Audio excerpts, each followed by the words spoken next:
142 സങ്കീർത്തനം വായിച്ച് കർത്താവിന്റെ പാദപീഠത്തിൽ നമുക്കായിരിക്കാം. ദാവീദിന്റെ ഒരു ധ്യാനം. അവൻ ഗുഹയിലായിരുന്നപ്പോൾ കഴിച്ച പ്രാർത്ഥന. ഞാൻ യഹോവയോട് ഉറക്കെ നിലവിളിക്കുന്നു. ഞാൻ ഉച്ചത്തിൽ യഹോവയോട് യാചിക്കുന്നു. അവന്റെ സന്നിധിയിൽ ഞാൻ എൻ്റെ സങ്കടം പകരുന്നു. എൻ്റെ കഷ്ടത ഞാൻ എന്നെ ബോധിപ്പിക്കുന്നു. എൻ്റെ ആത്മാവിൻ്റെ ഉള്ളിൽ വിഷാദിച്ചിരിക്കുമ്പോൾ നീ എൻ്റെ പാതയെ അറിയുന്നു. ഞാൻ നടക്കുന്ന പാതയിൽ അവർ എനിക്ക് ഒരു കണി ഒളിച്ചു വെച്ചിരിക്കുന്നു. വലത്തോട്ട് നോക്കി കാണണമേ, എന്നെ അറിയുന്നവൻ ആരുമില്ലല്ലോ. ശരണം എനിക്ക് പൊയ്പോയിരിക്കുന്നു. എൻ്റെ പ്രാണന് വേണ്ടി ആരും കരുതുന്നില്ല. യഹോവേ, ഞാൻ നിന്നോട് നിലവിളിച്ചു. നീ എൻ്റെ സങ്കേതവും ജീവനുള്ളവരുടെ ദേശത്ത് എൻ്റെ ഓഹരിയുമാകുന്നു എന്ന് ഞാൻ പറഞ്ഞു. എൻ്റെ നിലവിളിക്ക് ചെവി തരണമേ. ഞാൻ ഏറ്റവും എളിമപ്പെട്ടിരിക്കുന്നു. എന്നെ ഉപദ്രവിക്കുന്നവർ എന്നിലും ബലവാന്മാരാകിയാൽ അവരുടെ കയ്യിൽ നിന്ന് എന്നെ വിടുവിക്കണമേ. ഞാൻ നിന്റെ നാമത്തിന് സ്തോത്രം ചെയ്യേണ്ടതിന് എൻ്റെ പ്രാണനെ കാരാഗൃഹത്തിൽ നിന്ന് പുറപ്പെടുവിക്കണമേ. നീ എന്നോട് ഉപകാരം ചെയ്തിരിക്കിയാൽ നീതിമാന്മാർ എൻ്റെ ചുറ്റും വന്നുകൂടും. ഹല്ലേലൂയ. പുല്ലിനു തുല്യമീ ജീവിതം വയലിൽ, പുല്ലിനു തുല്യമീ ജീവിതം വയലിൽ,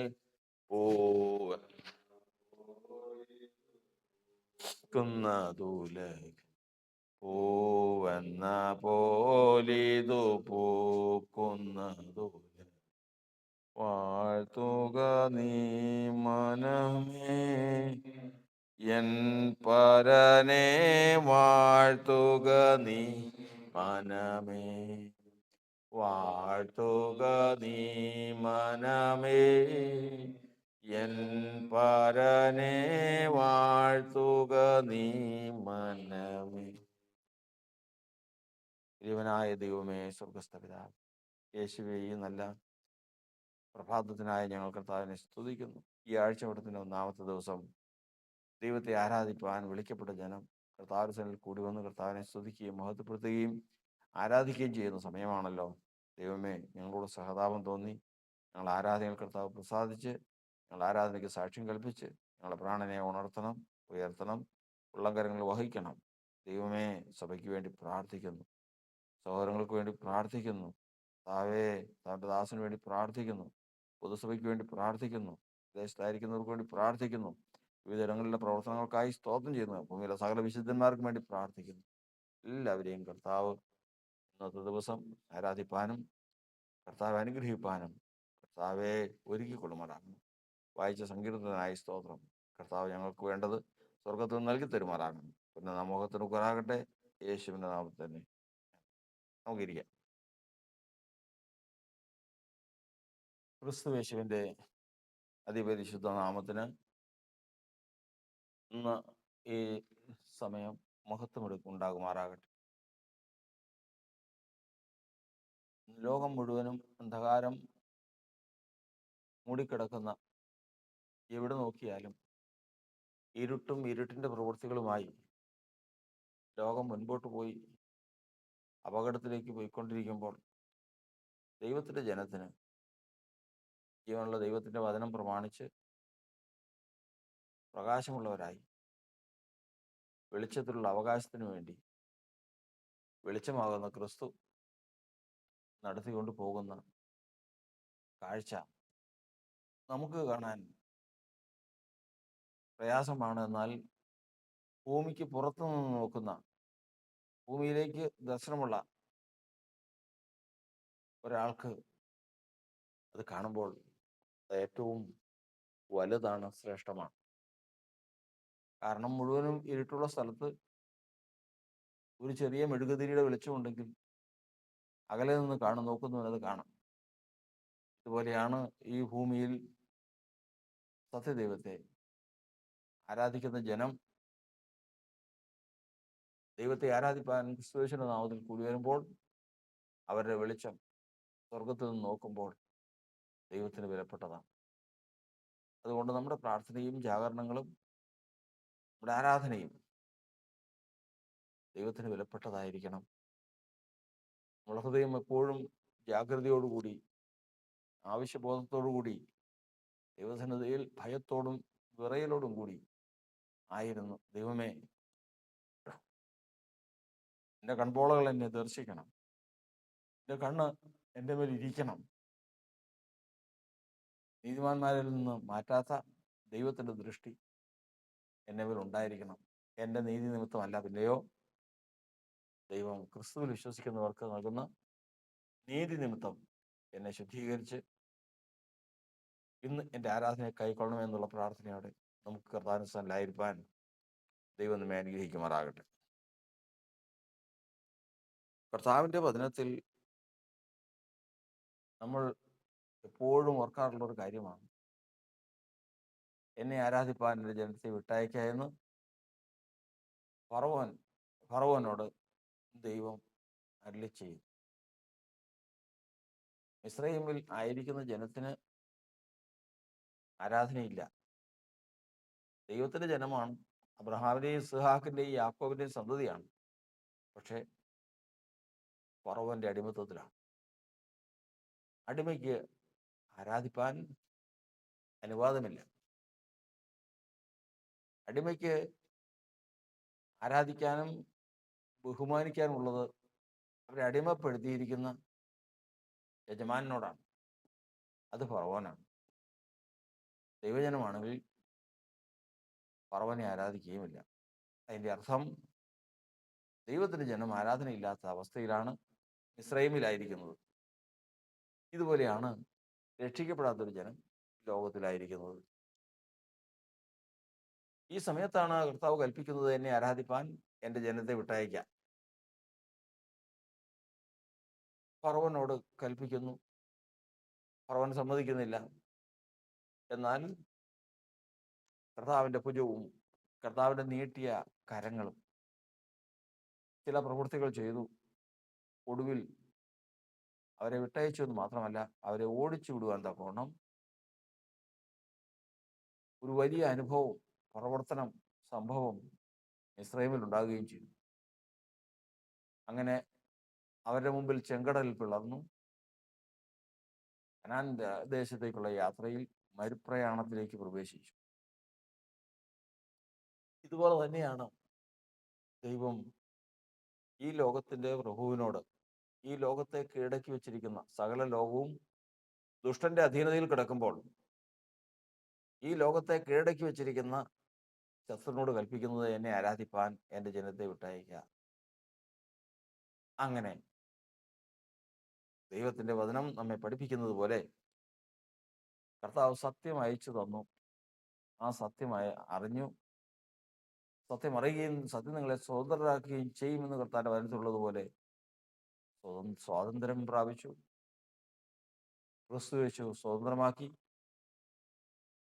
ദൈവത്തെ ആരാധിപ്പാൻ ഇതാ പരിപ്രയാണമാകുന്ന ഈ ലോക ജീവിതത്തിലേക്ക് പ്രവേശിച്ച ജനമാണ് ഇന്ന് ഈ ആഴ്ചവട്ടത്തിൻ്റെ ഒന്നാമത്തെ ദിവസം ദൈവത്തെ ആരാധിക്കുന്നതും ആരാധിക്കേണ്ടതും. അപ്പോൾ ആരാധനയ്ക്ക് സാധ്യമാകണമെങ്കിൽ ഉള്ള വ്യവസ്ഥകളാണ് നമ്മളിപ്പോൾ ഇത്രയും കാര്യം പറയുവാനിടയായി തീർന്നത്.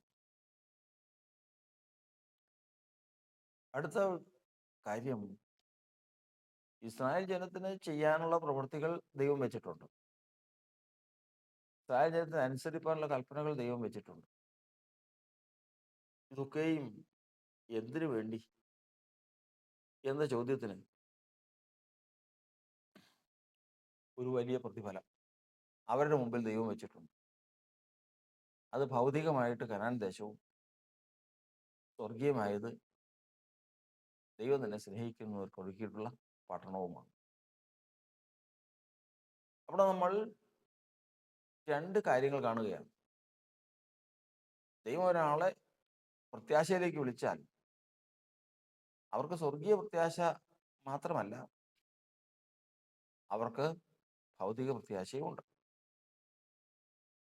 അവർ മുഴുവനും ജീവിതം മുഴുവൻ പട്ടണ കിടന്ന് അവസാനം മരിച്ചു കഴിഞ്ഞ് സ്വർഗത്തിൽ ചെന്ന് കഴിഞ്ഞാൽ അവർക്ക് നല്ല കാലമെന്ന് പറഞ്ഞാൽ അതല്ല, അങ്ങനെയല്ല. ഞാൻ ജീവനുള്ളവരുടെ ദേശത്ത് വെച്ച് യഹോവയുടെ നന്മ കാണുമെന്ന് വിശ്വസിച്ചില്ലെങ്കിൽ കഷ്ടം. സ്വർഗത്തിൽ ചെല്ലുമ്പോൾ അത് വേറെ കാര്യമാണ്, ശരി. സ്വർഗത്തിൽ ചെല്ലുമ്പോഴത്തേക്കും നിത്യാനന്ദമാണ്. സ്വർഗരാജ്യത്തിൽ പന്തിക്കിരിക്കാം, വീണ വീട്ടുന്ന സ്വരം കേൾക്കാം, സുവിശേഷനെ കുറിച്ചുള്ള പരിജ്ഞാനം വാസനയായിട്ട് നമുക്ക് അനുഭവിക്കാം. എപ്പോഴും ഉത്സവങ്ങളുടെ നഗരമാണ്, എപ്പോഴും ആനന്ദമാണ്, കണ്ണുനീരില്ല, എപ്പോഴും കർത്താവിനെ കണ്ടുകൊണ്ടിരിക്കാം, ആനന്ദമാണ്, എന്നൊന്നിനും ഒരു കുഴപ്പമില്ല, അതൊക്കെ ശരിയായി. പക്ഷേ ആയുഷ്കാലം മുഴുവനും ഇവിടെ ഒരു നന്മയും കണ്ടെത്താതെ വണ്ണം പോയതിനു ശേഷം അവിടെ എന്തുണ്ടെന്ന് പറഞ്ഞാലും വചനത്തിന് നിരക്കുന്നതല്ല. നമ്മൾ പഠിക്കുന്നുണ്ട്, ക്രിസ്തുയേശു വിശ്വസിപ്പാൻ മാത്രമല്ല അവന് വേണ്ടി കഷ്ടം അനുഭവിപ്പാൻ നമുക്ക് വരം നൽകിയിരിക്കുന്നു. ശരി, അതല്ല, ക്രിസ്തുയേശുവിന് വേണ്ടി കഷ്ടം അനുഭവിക്കണം എന്ന് പറഞ്ഞാൽ പ്രധാന മാന അപമാനങ്ങളും സൽകീർത്തികളും ഉയർച്ചയും താഴ്ചയും അനുഗ്രഹവും ഏറ്റവും കൂടുതൽ സന്തോഷവും ദുഃഖവും ഇതെല്ലാം ഇടകലർന്നതാണ് ക്രിസ്തീയ ജീവിതം. അതിന് കാരണം ഈ ലോകത്തിലെ ജീവിതത്തിൽ മനുഷ്യർക്ക് വരുന്ന കുറ്റങ്ങളും കുറവുകളും ഒക്കെയും കർത്താവ് ബാലശിക്ഷ നൽകി അതിൽ നിന്ന് കയറ്റിക്കൊണ്ട് പോകണം. അപ്പൊ അതുകൊണ്ട് ദുഃഖമില്ലാത്തൊരു ജീവിതം സാധ്യമല്ല എന്നുള്ളത് ശരി തന്നെ. പക്ഷെ അപ്പൊ തന്നെ ഓർത്തുകൊള്ളണം, സന്തോഷമില്ലാത്തൊരു ജീവിതമാണെങ്കിലോ അങ്ങനെയല്ല. അവര് പോകുന്നത്, കർത്താവിന്റെ വചനം പറയുന്നത്, അബ്രഹാമിനെ വിളിച്ചപ്പോൾ ഇന്നത്തെ ബസ്ര എന്ന് പറയുന്ന, അല്ലെങ്കിൽ കൽദയ പട്ടണമായ ഊര് എന്ന് പറയുന്ന സ്ഥലം ഇന്ന് ഇറാഖിലാണ്. ആ രാജ്യത്തുള്ള ആ പട്ടണത്തിൽ ജീവിച്ചുകൊണ്ടിരുന്ന അബ്രഹാം കർത്താവിന്റെ വാക്ക് കേട്ട് ഇറങ്ങി തിരിച്ചു. വചനത്തിൽ എഴുതിയിരിക്കുന്നത് എങ്ങോട്ട് പോകുന്നു എന്നറിയാതെ. എങ്ങോട്ടാ പോകുന്നതെന്ന് അറിയാൻ പാടില്ല. എങ്ങനെ? ഭൗതികമായിട്ട് എങ്ങോട്ട് പോകുന്നു അറിയാൻ പാടില്ല, കർത്താവ് നടത്തിക്കൊണ്ട് പോകുന്നു. ആത്മീയമായിട്ട് ദൈവം തന്നെ സ്നേഹിക്കുന്നവർക്ക് ഒരുക്കിയിട്ടുള്ള, ദൈവം ശില്പിയായി നിർമ്മിച്ചതും അടിസ്ഥാനമുള്ളതുമായ ഒരു പട്ടണം, അത് കണ്ടുകൊണ്ടാ പോകുന്നത്. അങ്ങനെ പോയി അബ്രഹാം ഈ ലോകത്തിൽ വെച്ച് തന്നെ, പരദേശിയായിട്ട് ഈ ലോകത്തിൽ ജീവിച്ചുകൊണ്ട് തന്നെ നന്മ അനുഭവിച്ച് സന്തോഷിച്ച് തന്നെ അവിടുന്ന് പോയത്. ഇതിന് സാധ്യമായത് എങ്ങനെ? ഇതാണ്. അപ്പൊ അതായത് നമുക്കൊരു സന്തോഷം വാഗ്ദാനം ചെയ്തിട്ടുള്ള ദൈവം, നമുക്ക് വലിയൊരു പ്രതിഫലം വാഗ്ദാനം ചെയ്തിട്ടുള്ള ദൈവം, ഈ വാഗ്ദാനത്തിൽ നമ്മൾ പ്രവേശിക്കുന്നതിന് മുമ്പ് നമുക്ക് ഭൂമിയിൽ ആ വാഗ്ദാനത്തിൽ പ്രവേശിപ്പാൻ തക്കവണ്ണം ഒരു പ്രവൃത്തി വെച്ചിട്ടുണ്ട്, അല്ലെങ്കിൽ ഒരു ശുശ്രൂഷ വെച്ചിട്ടുണ്ട്. ആ ശുശ്രൂഷ എന്താണെന്നുള്ള ചോദ്യത്തിന് നമ്മൾ അപ്പോസ്തലപ്രവൃത്തിയുടെ പുസ്തകത്തിൽ വായിക്കുന്നത് പ്രകാരമാണ്, ഇസ്രായേൽ ഗോത്രം 12 രാപ്പകൽ ആരാധിച്ചുകൊണ്ട് എത്തിപ്പിടിപ്പാൻ ആഗ്രഹിച്ച പ്രത്യാശ ഹേതുവായിട്ടാകുന്നു ഞാൻ എന്ന് ചങ്ങലയിലായിരിക്കുന്നതെന്ന് അപ്പോസ്തലനായ പൗലോസ് പറഞ്ഞു. ഇസ്രായേൽ ഗോത്രം 12 ആരാധിച്ചുകൊണ്ട് എത്തിപ്പിടിപ്പാൻ ശ്രമിച്ച പ്രത്യാശ. ഇസ്രായേലിന് ആരാധന തുടങ്ങിയതെന്നാ? ഇസ്രായേലിൽ നിന്ന് വിടുവിക്കപ്പെട്ട് പോകുന്ന സമയം മുതലാണ് ആരാധന തുടങ്ങിയത്. ദൈവജനത്തിന് ആരാധന തുടങ്ങിയതെന്നാ? ഈ ലോകത്തിൽ ജീവിച്ചുകൊണ്ടിരുന്നപ്പോൾ ആരാധന ഉണ്ടായിരുന്നു? ഇല്ല. ആരാധന ഒന്നും, അതൊക്കെ നിർജീവ പ്രവൃത്തികളുടെ ഭാഗമായി പോയി. അതൊന്നും കണക്കൂട്ടിയിട്ടില്ല. ദിവസം പള്ളി പോകുമായിരുന്നു, ദിവസം വഴിപാട് കഴിക്കുമായിരുന്നു, ഒരാഴ്ച പോലും മുടങ്ങാതെ അതിന്റെ അവിടുത്തെ ശുശ്രൂഷയിൽ പങ്കുകൊള്ളുമായിരുന്നു. ഇതൊക്കെ ഓരോരുത്തരുടെ സാക്ഷ്യമാണ്. എന്ത് പ്രയോജനം? ഇല്ല. മിസ്രൈമിൽ നിന്ന് പുറപ്പെട്ട മുതലുള്ള ആരാധനയെ ദൈവം കണക്കിട്ടിട്ടുള്ളൂ. ജാതിയായി ജീവിക്കുമ്പോഴുള്ള ആരാധന ദൈവം കണക്കിട്ടിട്ടില്ല. അതിന്റെ കാരണം എന്താ? ജാതികളുടെ പ്രാണൻ മരിച്ച അവസ്ഥയിലാണ്, വിവേകമില്ലാത്ത അവസ്ഥയിലാണ്. മാനത്തോടിരിക്കുന്ന മനുഷ്യൻ വിവേകഹീനനായാൽ നശിച്ചു പോകുന്ന മൃഗങ്ങൾക്ക് തുല്യനത്രേ.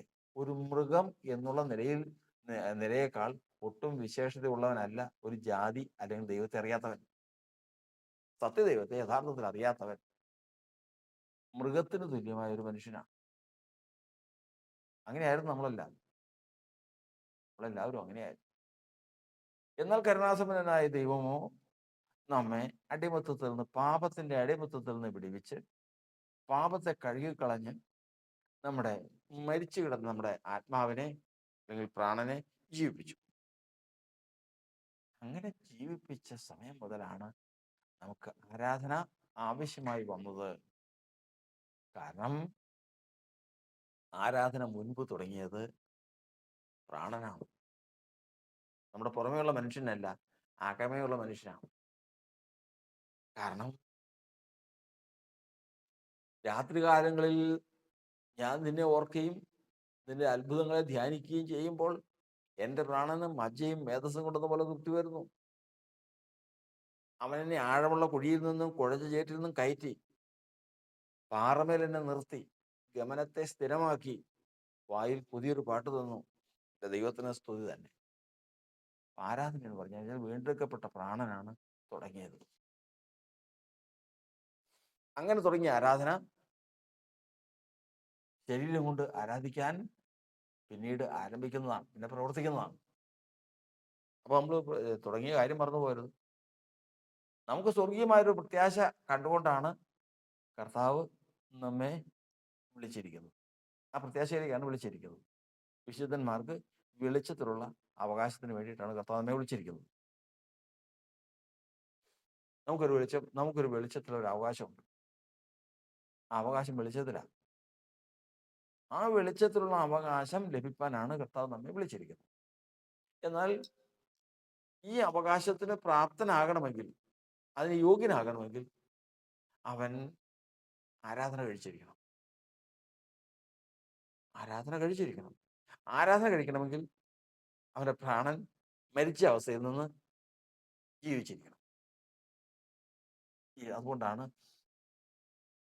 അതുകൊണ്ടാകുന്നു ഈ ഇന്നത്തെ കാലത്ത് അനേക കൂട്ടായ്മകൾ ആരാധിക്കാം, പാട്ടുപാടാം, വചന ശുശ്രൂഷിക്കാം, എല്ലാ കാര്യവും പോരെ, അത് പോരെ.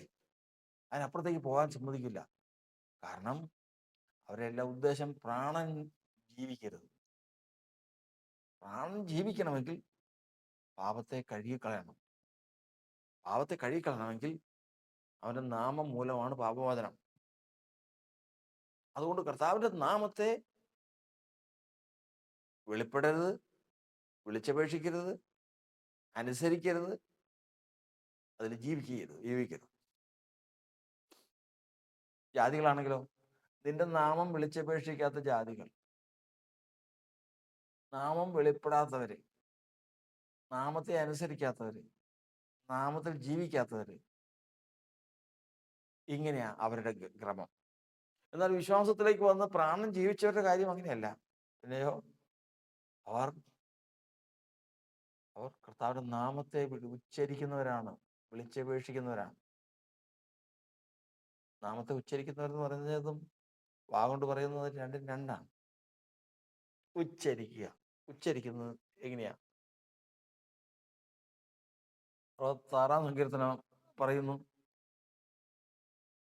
കഷ്ടകാലത്ത് ഞാൻ എൻ്റെ വായാൽ നേർന്നു, എൻ്റെ അധരങ്ങളാൽ ഉച്ചരിച്ചു. അധരങ്ങളാണ് ഉച്ചരിക്കുന്നത്.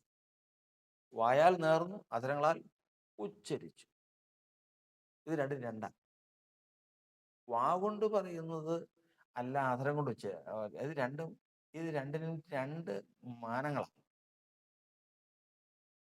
അത് ഇപ്പൊ എത്രയും വിശദീകരിക്കാൻ സമയമില്ലെങ്കിലും ഒറ്റ വാക്കിൽ പറഞ്ഞങ്ങ് പോവാ. അധരം കൊണ്ട് ഉച്ചരിക്കുക എന്ന് പറഞ്ഞു കഴിഞ്ഞാൽ അത് പ്രാണനിൽ നിന്ന് വരുന്നതാണ്. അന്ന ഹൃദയം കൊണ്ട് സംസാരിച്ചതിനാൽ അധരം അനങ്ങിയതല്ലാതെ ശബ്ദം കേൾപ്പാനില്ല. ഇത് ശബ്ദമല്ല, അത് മനുഷ്യൻ കേൾക്കുന്ന ശബ്ദമല്ല, ദൈവം കേൾക്കുന്ന ഒരു സ്വരം അതിനകത്തുണ്ട്. അതാണ് ഉച്ചാരണത്തിന്റെ പ്രത്യേകത. രക്ഷിക്കപ്പെടുമ്പോൾ യേശുവിനെ ദൈവം മരിച്ചവരുടെ നിന്ന് ഉയർത്തെഴുന്നേൽപ്പിച്ചു എന്ന് വിശ്വസിച്ച് യേശുവിന്റെ കർത്താവെന്ന് ഏറ്റു പറയുമ്പോൾ അവിടെ പ്രത്യേകിച്ച് എഴുതിയിട്ടുണ്ട്. അത് വേറൊരു വെർഷനിൽ പ്രത്യേകിച്ച് എഴുതിയിട്ടുണ്ട്, അധരം കൊണ്ട് അത് ഉച്ചരിച്ചിരിക്കണം. വീണ്ടെടുക്കപ്പെട്ട ദൈവാത്മാവിനാൽ ഉണർന്ന പ്രാണനും കൊണ്ട് മാത്രമേ ഈ അധരം കൊണ്ട് ഉച്ചരിച്ച് ഈ വാക്ക് പറയാൻ പറ്റൂ. അതുകൊണ്ടാണ് നമ്മൾ കൊരിന്ത്യർ ലേഖനത്തിൽ വായിക്കുന്നത്, പരിശുദ്ധാത്മാവിനല്ലാതെ യേശുവിനെ കർത്താവ് എന്ന് പറയാൻ ആർക്കും കഴിയില്ല. എത്രയോ പേര് യേശുവെ കർത്താവ് എന്ന് പറയുന്നു.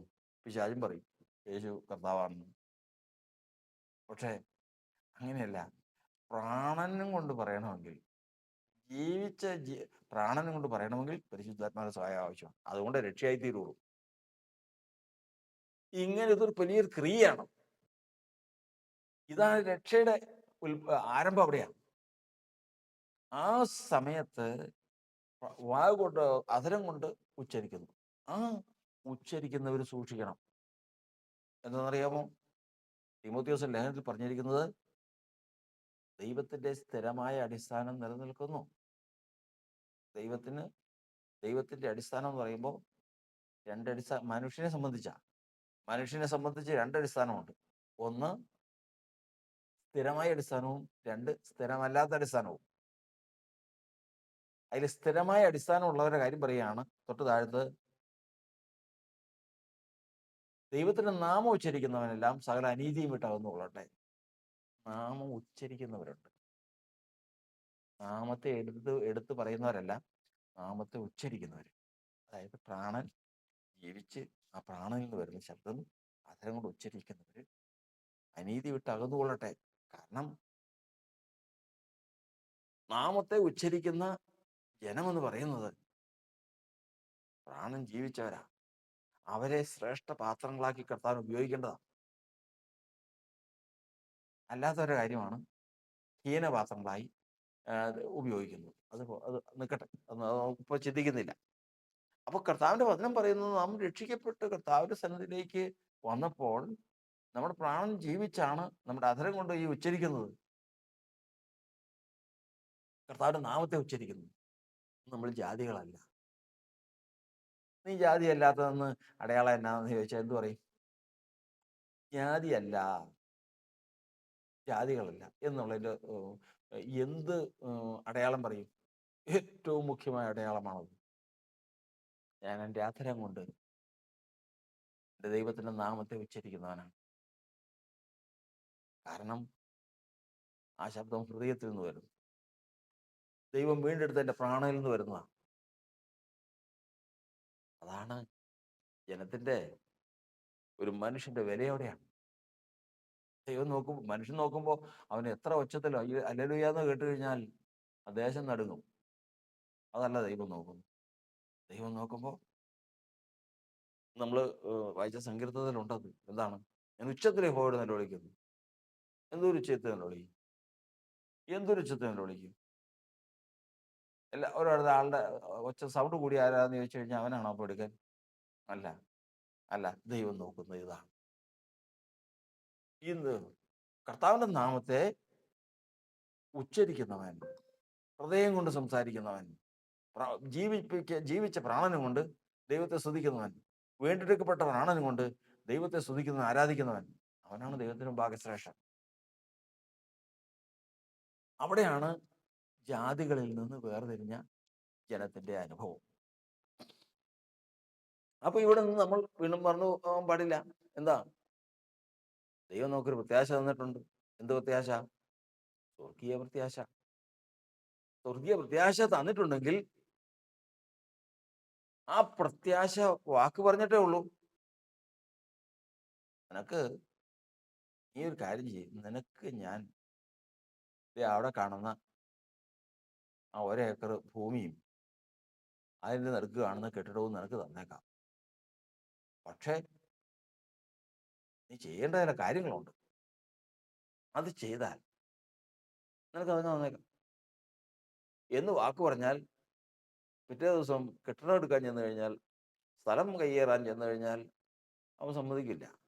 ചെയ്യേണ്ട കാര്യങ്ങളുണ്ട്, അതിന് തക്കതായ ഒരു വില കൊടുക്കേണ്ടതുണ്ട്. ഇതുപോലെയാണ് ദൈവം വാഗ്ദാനം ചെയ്തിരിക്കുന്നത്. ഏതാ?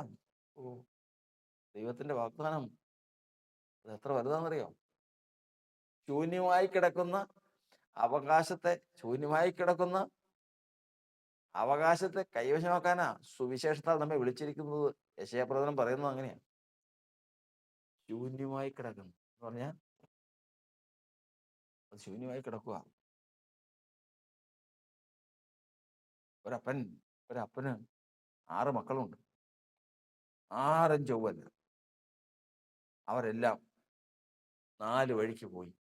6 ഇല്ല, ഭൂമുഖത്തില്ല. അങ്ങനെ നശിച്ചുപോയി. അങ്ങനെ ആ വസ്തു അവകാശമില്ലാതെ കെട്ടുകിടക്കുക. ഈ സമയത്താണ് ഈ അവകാശം പകർത്തു കൊടുക്കാനായിട്ട് ചിന്തിക്കുന്നത്. അപ്പം ചിന്തിക്കുക, അയാൾ അവകാശികളൊക്കെ പോയി, അതായത് മറ്റുള്ളവർക്ക്, സാധുക്കൾക്ക് കൊടുക്കാം എന്ന് ചിന്തിക്കുന്നത് പോലെയാണ് ദൈവം തന്നെ സ്നേഹിക്കുന്നവർക്ക് ഒരുക്കിയിട്ടുള്ള ഈ വെളിച്ചത്തിലുള്ള പട്ടണം. ആ പട്ടണം ആർക്ക് വാഗ്ദത്തം ചെയ്താന്നറിയോ? മക്കൾക്ക്. മക്കൾ എന്ന് പറഞ്ഞാൽ അബ്രഹാമിന്റെ സന്തതി, ഇസ്ഹാക്കിന്റെ സന്തതി, യാക്കോബിന്റെ സന്തതി, 12 ഗോത്രങ്ങൾ. അവർക്ക് കൊടുക്കാമെന്ന് പറഞ്ഞ വാഗ്ദത്തമാണ്. അവർക്ക് കൊടുക്കാമെന്ന് പറഞ്ഞ ആ പട്ടണമാണ്. അവര് തിരിഞ്ഞുപോയി. അവർക്ക് വേണ്ട, അവരവരുടെ വഴിക്ക് പോയി. അപ്പം പറഞ്ഞ് പല പ്രാവശ്യം പറഞ്ഞ് കേട്ടില്ല. അങ്ങനെയാണ് ഈ രക്ഷ, ഈ അവകാശം ജാതികളിലേക്ക് തിരിഞ്ഞ് സുവിശേഷത്താൽ ഇവിടെ വന്നിരിക്കുന്നത്. ഇന്ന് ആ അവകാശത്തിനാണ് പോകുന്നത്. അപ്പൊ അതുകൊണ്ട് ഇന്ന് ഞാൻ ഈ നിൽക്കുന്ന സ്ഥാനത്ത് ഒരു യഹൂദൻ നിൽക്കേണ്ടതായിരുന്നു. നിങ്ങളായിരിക്കുന്ന സ്ഥാനത്ത് ഒരു യഹൂദനായിരിക്കേണ്ടതായിരുന്നു. ചിന്തിച്ചു നോക്കുക, എത്ര ഭയങ്കരം. ആ വാക്കും കൂടി ഓർത്തുകൊള്ളണം. ഞെളിയാതെ ഭയപ്പെടുക, അല്ലാഞ്ഞാൽ നീയും ഛേദിക്കപ്പെടും. നിന്റെ സ്ഥാനത്ത് വേറൊരാൾ വരും. അതിന് ദൈവം പ്രാപ്തനാണ്. ദൈവം അതിന് മതിയായവനാണ്. അതിനുള്ള കഴിവ് ദൈവത്തിനുണ്ട്. ഭയപ്പെടുക. അതുകൊണ്ട് ഈ സ്ഥാനത്ത് നിന്ന്, കർത്താവേ, എന്നെ വിളിച്ചിട്ട് ഇത്രയും വർഷമായി, നിന്റെ പ്രവൃത്തിയെ തികയ്പ്പാൻ കഴിഞ്ഞിട്ടില്ല, വേണ്ടുവണ്ണം ഒന്നും ചെയ്തിട്ടില്ല. എങ്കിലും കർത്താവേ, കാട്ടൊലിവായിരുന്ന എന്നെ വെട്ടി നാട്ടൊലിവിൽ ചേർത്ത് യഹൂദന്മാരുടെ പ്രത്യാശയുടെ അവകാശം പ്രാപിപ്പാൻ എന്നെ കൂട്ടിവരുത്തിയെങ്കിൽ, ദൈവമേ, ഇത് പൂർത്തിയാക്കാൻ, ആ അവകാശത്തിലേക്ക് പ്രവേശിപ്പാൻ, കർത്താവേ, നീ വെച്ചിരിക്കുന്ന വ്യവസ്ഥ അനുസരിച്ച് നീ സാക്ഷ്യപ്പെടുന്ന ഒരു ആരാധന തരണം. നീ സാക്ഷ്യപ്പെടുന്ന ഒരു ആരാധന. വീണ്ടും നമ്മൾ ആരാധനയുടെ ഭാഗത്ത് വന്നു. ഇതിന് വേണ്ടിയിട്ട്, ആ സ്വർഗീയ പ്രത്യാശയ്ക്ക് വേണ്ടിയിട്ട് ഇസ്രായേൽ ഗോത്രം 12 രാപ്പകൽ ആരാധിച്ചിട്ട് അവർക്ക് കിട്ടിയില്ല. എന്നാൽ ആ ശൂന്യമായി കിടക്കുന്ന അവകാശം നമുക്ക് തരുവാൻ ദൈവം പ്രസാദിച്ചുകൊണ്ടിന്ന് സുവിശേഷത്താൽ നമ്മെ രക്ഷയിലേക്ക് വിളിച്ചിരിക്കും. നമുക്കും വേറൊരു വഴിയില്ല. ഒറ്റ കാര്യം മാത്രം. എങ്ങനെ അടിമത്തത്തിൽ നിന്ന് വിടുവിക്കപ്പെട്ടിട്ടുണ്ടോ? ക്രിസ്തുയേശു നമ്മെ സ്വതന്ത്രരാക്കി അടിമത്തത്തിൽ നിന്ന് വിടുവിക്കപ്പെട്ടിട്ടുണ്ടോ? ഉണ്ട്. രണ്ടാമത്, പ്രാണനിൽ നിന്ന് ഹൃദയത്തിൽ കൊണ്ട് കർത്താവിന്റെ നാമത്തെ ഉച്ചരിക്കുന്നുണ്ടോ? അങ്ങനെ ഉണ്ടെങ്കിൽ അധരം അനങ്ങും. അധരത്തിൽ നിന്ന് ശബ്ദം പുറപ്പെടും. ഉണ്ട്. അങ്ങനെയെങ്കിൽ അധരം കൊണ്ട് കർത്താവിന്റെ നാമത്തെ ഉച്ചരിക്കാൻ കഴിയുന്നുണ്ടെങ്കിൽ സകല അനീതിയും വിട്ടകലണം. 3, ശരി, അനീതിയെല്ലാം വിട്ടകന്ന് കർത്താവിന്റെ നാമത്തെ ഉച്ചരിപ്പാൻ എനിക്ക് കഴിയുന്നുണ്ട്. ഇത്രയും ഉണ്ടെങ്കിൽ ഇവന് ആരാധിപ്പാനുള്ള യോഗ്യതയായി. അല്ലാത്തവൻ ആരാധിപ്പാനുള്ള യോഗ്യതയില്ല. മരിച്ചു കിടക്കുന്ന പ്രാണന് അധരം കൊണ്ട് കർത്താവിന്റെ നാമത്തെ ഉച്ചരിക്കാത്തവന് ആരാധിപ്പാനുള്ള വ്യവസ്ഥയില്ല. ആരാധിക്കാം, ദൈവസന്നിധിയിൽ എത്തില്ല. ദൈവസന്നിധിയിൽ ആരാധന എത്തില്ല. അതുകൊണ്ടാണ് കർത്താവിന്റെ വചനത്തിൽ ഇന്ന് നമ്മൾ പഠിക്കുന്നത്, ആരാധിച്ചുകൊണ്ട് എത്തിപ്പിടിപ്പാൻ ശ്രമിച്ച പ്രത്യാശ. ഇന്ന് യഹൂദന് സാധിക്കാതിരുന്നത് സാധിക്കാൻ കർത്താവ് നമ്മെ കൽപ്പിച്ചാക്കിയിരിക്കുകയാണ്. ആരാധന ഇന്ന് ദൈവത്തിന്റെ സന്നദ്ധിയിൽ, ഇന്ന് ദൈവസന്നിധിയിൽ ആരാധന. ഈ ആരോട് ചോദിച്ചാലും, കയ്യനോട് ചോദിച്ചു കഴിഞ്ഞാൽ കിട്ടിയില്ല. ഹാവേല് കർത്താവിന്റെ സന്നിധിയിൽ ചെന്ന് അവകാശം, വെളിച്ചത്തിലുള്ള അവകാശം പ്രാപിക്കുക. ഒരു കെട്ടിടമൊക്കെ ഉണ്ട്, പഴയ നിയമ വിശുദ്ധന്മാരുടെ അവകാശമൊക്കെ ഉണ്ട്, വെളിച്ചത്തിൽ തന്നെയാണ്. ഹാവേലെ, നിനക്ക് എങ്ങനെ സാധിച്ചു? എങ്ങനെ? ഒരാരാധന. എൻ്റെ ദൈവം പ്രസാദിച്ച ഒരാരാധന. എനിക്ക് ദൈവം ബുദ്ധി ഉപദേശിച്ചു തന്നതാ. അന്ന് അങ്ങനെ ഞാൻ ആരാധിച്ചു. ഇന്ന് ഞാനിവിടെ എത്താനുള്ള കാരണം അതാണ്. അബ്രഹാമിനോട് ഇത്രയും വലിയ പദവിയിൽ പിതാവ് എങ്ങനെ ഇവിടെ വന്നു? എങ്ങനെ അബ്രഹാം പിതാവ് ഇവിടെ വന്ന് ദൈവത്തിന്റെ സ്നേഹിതനായിട്ടിരിക്കുന്നു? ഏത് കാരണങ്ങളാ വന്നു?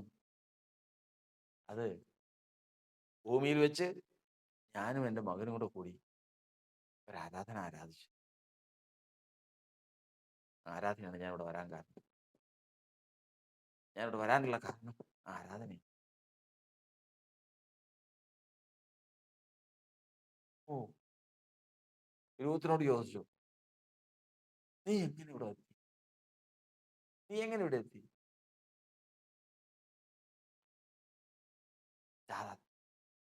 സാക്ഷ്യം കൊടുത്തത് ചാർച്ചക്കാരെ വിട്ട്, സ്വജനത്തെ വിട്ട്, എങ്ങോട്ട് പോകുന്നു എന്നറിയാതെ, യാതൊരു ഭൗതിക പ്രത്യാശയുമില്ലാതെ, സൈന്യങ്ങളുടെ ദൈവത്തിന്റെ ചിറകൻ നിഴലും മാത്രം കണ്ടുകൊണ്ട് സകലത്തെയും ത്യജിച്ച് വിശ്വാസം എന്ന യാഗം, വിശ്വാസം എന്ന യാഗം. അപ്പോസ്തലനായ പൗലോസ് പറഞ്ഞു, നിങ്ങളുടെ വിശ്വാസം എന്ന യാഗത്തിൽ എൻ്റെ രക്തം ഒഴുക്കേണ്ടി വന്നാൽ ഞാൻ സന്തോഷിക്കും.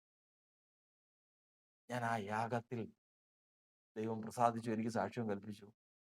കാരണം ബോവസിന്റെ വാഗൊണ്ട് പറഞ്ഞു, നീ ഉത്തമ സ്ത്രീ എന്ന് പട്ടണത്തിലുള്ളവർക്ക് എല്ലാവർക്കും അറിയാം. പട്ടണം ഇവിടുത്തെ പട്ടണം മാത്രമല്ല, ബേത്ലഹേം പട്ടണം മാത്രമല്ല, പിന്നെയോ ദൈവം നിന്നെ സ്നേഹിക്കുന്നവർക്കുള്ള ആ പട്ടണത്തിലുള്ള സകലർക്കും അറിയാം. ഒരു അമ്മച്ചി ഒരിക്കൽ ഒരു സ്വപ്നം കണ്ടത് പ്രാർത്ഥനയിലെത്തി, മരിക്കേണ്ട സമയമായി, മരിക്കാനുള്ള സമയമായി. പെട്ടെന്ന് കാര്യങ്ങളൊക്കെ കഴിഞ്ഞ് ഇവിടുന്ന് അങ്ങ് ചെന്ന് കഴിഞ്ഞപ്പോൾ അതിശയിച്ചു പോയി. ആ സ്വർഗീയമായിട്ടുള്ള അനുഭവങ്ങൾ കണ്ടപ്പോൾ നേരെ ചെന്നത് ദൈവാലയത്തിലേക്കാണ്. ദൈവാലയത്തിലേക്ക് ചെന്ന് നോക്കിയപ്പോൾ അനേകർ കൂട്ടം കൂടിയിരുന്നുകൊണ്ട് ധ്യാനിച്ചുകൊണ്ടിരിക്കുക. അനേകർ, ആലയം അത്ര വലുതാണ്, ഇരിക്കുന്നവരത്ര വലുതാണ്, അത്രമാത്രം ആളുകൾ അവിടെ ഉണ്ട്. അമ്മച്ചി അങ്ങ് ചെല്ലുന്നത് കണ്ടു കഴിഞ്ഞപ്പോഴത്തേക്കും, ശബ്ദം കേട്ട് കഴിഞ്ഞപ്പോൾ എല്ലാവരും ഉണർന്ന് നോക്കി. ഇതാരായി വന്നിരിക്കുന്നത്? പുതിയതായിട്ട് വന്നിരിക്കുന്നവരാണ്. നോക്കിയിട്ട് വലിയ പരിചയമില്ല. ആ നിൽക്കുന്നവർക്ക് ആർക്കും പരിചയമില്ല. ഓർക്കണം, ദൈവത്തിന്റെ ആത്മാവ് കൊടുത്ത ആലോചന. അപ്പോൾ അവിടെ നിന്ന് നിയന്ത്രിക്കുന്ന ഒരാളുണ്ട്. ആ ആള് കണ്ടു, അമ്മച്ചിയെ മനസ്സിലായി, വന്ന് കൈ പിടിച്ചു കൊണ്ടുപോയി അവിടെ കൊണ്ടുപോയി ഒരു സ്ഥലം അവകാശമായിട്ട് കൊടുത്ത് അവിടെ ഇരുന്നോളാൻ പറഞ്ഞു. അങ്ങനെ അവിടെ ഇരുന്ന് ധ്യാനത്തോടു കൂടി, സന്തോഷത്തോടു കൂടി ധ്യാനം ആയുഷ്കാലം, പിന്നെ എന്നും നിത്യതയിൽ. അപ്പൊ ഇവിടെ നമ്മൾ ചിന്തിക്കുന്നത്, അമ്മച്ചി എന്ന് കഴിഞ്ഞപ്പോ അവിടെ ആരും അറിയുന്നവരില്ല. അങ്ങനെയല്ല. സാക്ഷ്യം പ്രാപിച്ചിട്ട് ദൈവഭക്തൻ അങ്ങനെ എന്ന് കഴിഞ്ഞാൽ, സ്തെഫാനോസ് എന്ന് കഴിയുമ്പോഴത്തേക്കും എല്ലാവരും നോക്കി, ആരും അറിയില്ല. അങ്ങനെയല്ല. സ്തെഫാനോസ് അങ്ങനെ ചെന്നപ്പോ സ്വർഗത്തിലിരിക്കുന്നവൻ, അധ്യക്ഷ സ്ഥാനത്തിരിക്കുന്നവൻ, സകല പ്രപഞ്ചത്തിന്റെ അധ്യക്ഷ സ്ഥാനത്തിരിക്കുന്നവൻ എഴുന്നേറ്റ് നിന്നു. കാരണം ബോസ് പറഞ്ഞ പോലെ, നീ ഉത്തമ സ്ത്രീ എന്ന് ഈ പട്ടണത്തിലുള്ളവർക്ക് എല്ലാവർക്കും അറിയാം. യെരൂശലേം സിയോനിലെ ഉള്ള സകല ദൂതവൃന്ദങ്ങൾക്കും, സകല സിദ്ധന്മാരായ ആത്മാക്കൾക്കും, ദൈവത്തിനും ശത്രുക്കൾക്കും അറിയാം ഈ വരുന്ന ആളാരാണ്? വരുന്ന ആളാരാണ്? സന്തോഷിച്ച് നീതി പ്രവർത്തിക്കുന്നതിനെ നീ എതിരേൽക്കുന്നു എന്നാണ്. ആരാ എഴുന്നേറ്റ് നിങ്ങളെന്നറിയാവോ? സ്വർഗത്തിൽ മീതെ കയറിയവൻ, ദൈവസിംഹാസനത്തിൽ ഇരുന്നവൻ എഴുന്നേറ്റ് നിന്നു. വരുന്നുണ്ട്. ഒരാൾ വരുന്നുണ്ട്. സ്വർഗത്തിന്റെ മുഴുവൻ ശ്രദ്ധയും ആകയാൽ നാമും സാക്ഷികളുടെ ഇത്ര വലിയൊരു സമൂഹവും നമുക്ക് ചുറ്റും നിൽക്കുന്നതുകൊണ്ട് നമ്മുടെ മുറുകെ പറ്റുന്ന പാപങ്ങളും സകല ഭാരങ്ങളും വിട്ടുകൊണ്ട് നമ്മുടെ മുമ്പിൽ വെച്ചിരിക്കുന്ന ഓട്ടം സ്ഥിരതയോടെ ഓടുക. സ്ഥിരതയോടെ. പിന്നിലേക്ക് തിരിഞ്ഞു നോക്കിയിട്ടുണ്ടെങ്കിൽ മുമ്പ് പറഞ്ഞ പോലെയാണ്, അവിടെ ആരും അറിയില്ല. തിരിഞ്ഞു നോക്കി ഏറ്റവും ശ്രേഷ്ഠമായിട്ട് അതിനെ കണ്ടിട്ടുണ്ടെങ്കിൽ ഉപ്പുതൂണായി പോകും. അതിനെ വിട്ട് പിമ്പിലൊന്ന് ചവറന്നെണ്ണി ആ പ്രത്യാശയിലേക്ക് മാത്രം ഓടി ചെല്ലുന്നവനെ എതിരേൽക്കാൻ അവിടെ ആളുണ്ട്. കാരണം അവൻ യാഗം കഴിച്ചു വരുന്നവനാ. എന്തിനാ യാഗം കഴിച്ച്? തള്ളയാടിനെ യാഗം കഴിച്ചവനല്ല, ഊനമുള്ളതിനെ യാഗം കഴിച്ചവനല്ല. പിന്നെയോ ഊനമില്ലാത്തതിനെ തന്നെ യാഗം കഴിക്കുന്നതിന് തുല്യമായ ഒരു യാഗം കഴിച്ചവനാ. നീ സ്നേഹിക്കുന്ന ഇസ്ഹാക്കിനെ വെറുതെ അല്ല ഞാനിവിടെ വന്നത്. വെറുതെ അല്ല. മകന്റെ മേൽ കത്തിവെക്കാൻ ഞാൻ ഓങ്ങിയതാ. ഒരു സെക്കൻഡ് മതിയായിരുന്നു. ഉടയവൻ അന്ന് ആ ശബ്ദം, അബ്രഹാമേ ബാലന്റെ മേൽ കൈവയ്ക്കരുത് എന്ന ആ ശബ്ദം പുറപ്പെടുവിച്ചില്ലായിരുന്നെങ്കിൽ ഒന്ന് കൈവച്ചാലും കത്തിവെക്കും. തടുത്തതാ. അത്ര പ്രവൃത്തി എൻ്റെ ഹൃദയം കൊണ്ട് ഞാനത് ചെയ്തതാ. യാഗം കഴിച്ചു, ഹൃദയം കൊണ്ട് ചെയ്തതാ. ഇവിടെ വരാനുള്ള കാരണം അതാ. ഇന്ന് ഇവിടെ എത്താനുള്ള കാരണം അതാ. രാഹാബ്, ഞാൻ എൻ്റെ പരിചയക്കാരുടെ കൂട്ടത്തിൽ രാഘവിനെയും എന്നിവരെയും കണ്ടു. രാഹാബ് ഇതാ സ്വർഗത്തില് യെരൂശലേമിലെ അവകാശം, നല്ലൊരു കെട്ടിടം, താമസ സ്ഥലം, ആനന്ദ പ്രതീസ, ഏറ്റവും ശ്രേഷ്ഠമായിട്ടുള്ള അവകാശം, ഇതെല്ലാം കൊണ്ട് അവിടെ സന്തോഷിച്ച് ആനന്ദിക്കുമ്പോൾ ഇത് എങ്ങനെ ഇവിടെ ബാക്കിയുള്ളവരൊക്കെ സഹിക്കാം. റൂത്ത് എന്ന് പറഞ്ഞു കഴിഞ്ഞാൽ ഇത് ജീവിതത്തിൽ ദുർനടപ്പായിട്ട് നടന്നു. ഒരു ഒരു ഭാഗത്തല്ല, ഒരു പട്ടണവേശ്യയാണ്, പട്ടണത്തിലെ വേശ്യയാണ്. എങ്ങനെ ഇവിടെ എത്തി? ഒക്കെ പറയാമോ? തൻ്റെ മുമ്പിലാണ് സകലതും വിട്ടത്. ഒരു നിമിഷം ചെയ്തെങ്കിൽ സ്വന്തം ജീവിതത്തെ നോക്കാതെയാണ് വീട്ടുകാരെ കൈക്കൊണ്ടത്.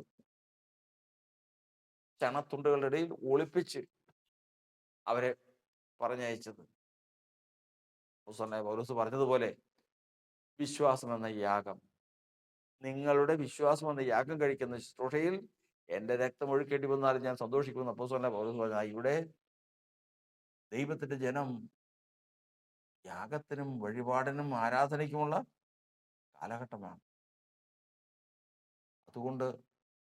അതുകൊണ്ട് ഒരു മനുഷ്യന്റെ ജീവിതത്തിൽ നമ്മൾ വന്ന ക്രമം ഓർത്തുകൊള്ളണം. അടിമത്തത്തിന്റെ ആരാധന ദൈവത്തിന് വേണ്ട. ക്രിസ്തുയേശു സ്വതന്ത്രമാക്കി, പാപം നീക്കിക്കളഞ്ഞു, പ്രാണനെ ജീവിപ്പിച്ചു. പ്രാണനും കൊണ്ട് അധരത്താൽ കർത്താവിന്റെ നാമത്തെ ഉച്ചരിച്ചു. അവൻ ആരാധിപ്പാൻ കർത്താവിന്റെ സന്നിധിയിൽ അനീതി വിട്ടകന്നു. അവൻ ആരാധിപ്പാൻ കടന്നു വന്നു. അവിടെ യാഗം